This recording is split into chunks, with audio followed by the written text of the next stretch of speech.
तहरीक लबैक पाकिस्तान के सरबराह साद रिजवी ने कहा है कि सिंध में इंतखाबी मुहिम का आगाज कर दिया है। 25 नुकाती मंशूर के साथ इलेक्शन में जा रहे हैं। मुल्क जिस सूरत-ए-हाल से गुजर रहा है उसमें बहुत सी चैलेंजेस हैं। नाअहल हुक्मरानों ने आवाम से 2 वक्त की रोटी भी छीन ली है।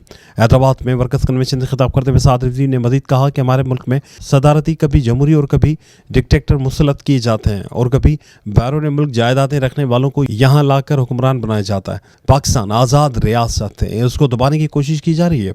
उन्होंने कहा कि मुल्क अशराफिया को वो लोग पसंद आते हैं जो आलमी ताकतों के आगे लेटे हुए हैं और कोई बात न करे। अंग्रेज़ों की बाक़ियात कभी यहिया खान, कभी ज़ियाउल हक और कभी परवेज़ मुशर्रफ की सूरत में हम पर मुसल्लत की जा रही है और कभी नवाज शरीफ और जरदारी की सूरत में।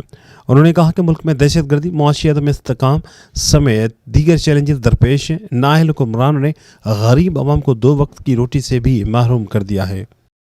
यूं हुआ या यूं ज़ौक़ माना मगर ये जालिम दिल उनके रास्ते में तो थका न करे।